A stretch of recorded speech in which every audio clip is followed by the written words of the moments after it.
Okay, let's continue with the rant about tip culture, entitlement with tips. I personally don't tip like when I go get a coffee or like a coffee shop or something like that.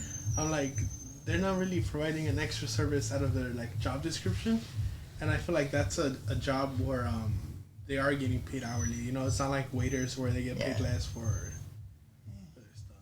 So usually we tip for food services except for fast food.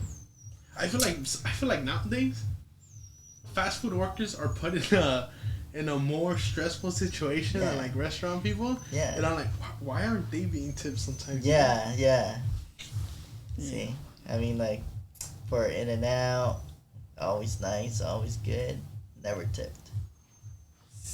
That's true.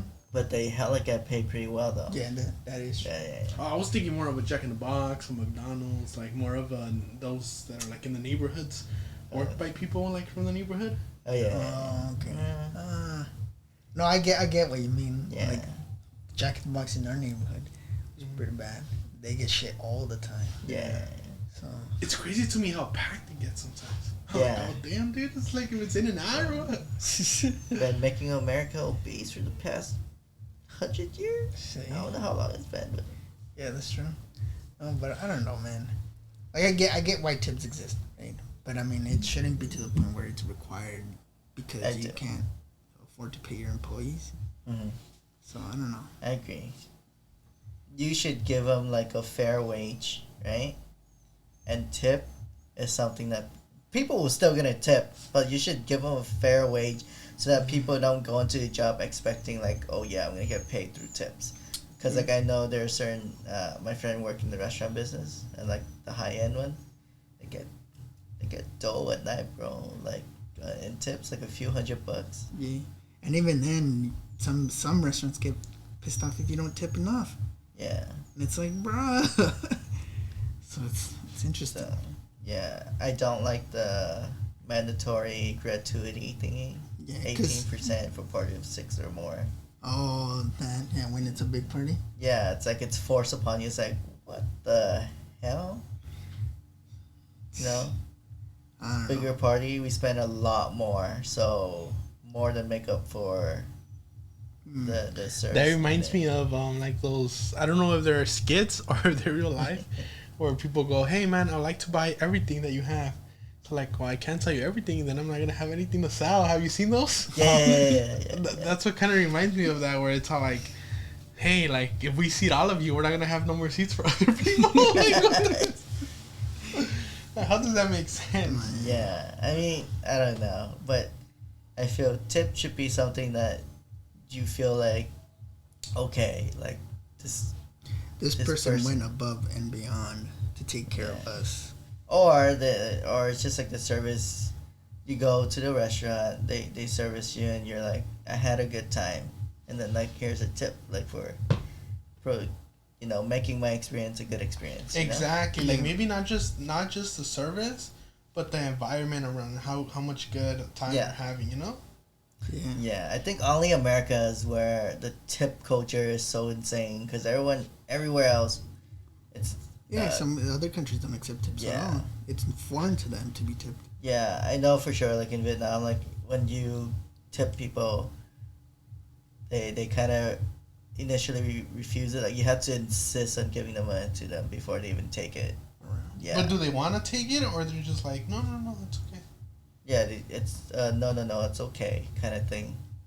Mm-hmm. Because I know in Mexico, like, people will accept your tips, bro. Like, I think they're used to tourists, bro. Yeah, tourist response there. Yeah, but I think like just in general, people just don't want to rip you off. They just want like this is what they're selling, and this is what you should pay. Yeah. Because in general in Vietnam, it's like everyone's poor.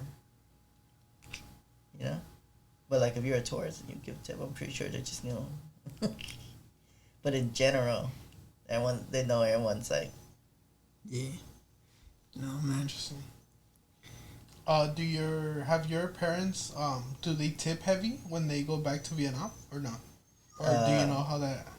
I don't think when they go to Vietnam, it's just back to the same culture where they don't really Where they tip. don't tip or anything. Plus, like, they cook and make all the food at home. But what about like services or anything like that? No. Mm-hmm. Well, just Because, like, off the because cousins... that'd be how would I say it? That'd be something interesting because you know how you said that if you're a tourist they'll take it, but like technically your parents are from there, but in that visit they'll be tourists, you know. So I wonder how it would be if they're seen as not tourists, but they are, and then like you know they try to tip. I wonder if they'll take it or not. Well, but the thing is, like, when they go back, they don't really wander off. Like, they spend time with family in their house, and, like, they make food there. Like, they don't go out and eat, you know? Interesting. They like making food at home. Because That's true. I just think about it like how when me and my family go back, Yeah. and then like we're always needing something, No. you know, especially because like there's no one there, right? So we're like, oh, we need this, we need that, we need, you know, things that we need to get stuff in order, right? So that there's people helping us out, favors and stuff like that. Yeah. Just, when was the last time you went, bro? I haven't been back. It's just like, You don't want to? I will when I have money. I feel like every time my parents go there, they're like the Salvation Army, bro. I don't like that feeling. What do you mean? Oh, giving things? The long lost cousin comes out of the woodwork. And, Yeah, everyone wants like- something, bro. yeah. I'm like, I'm not up for that. Mm. My brother went back and they were expecting shit.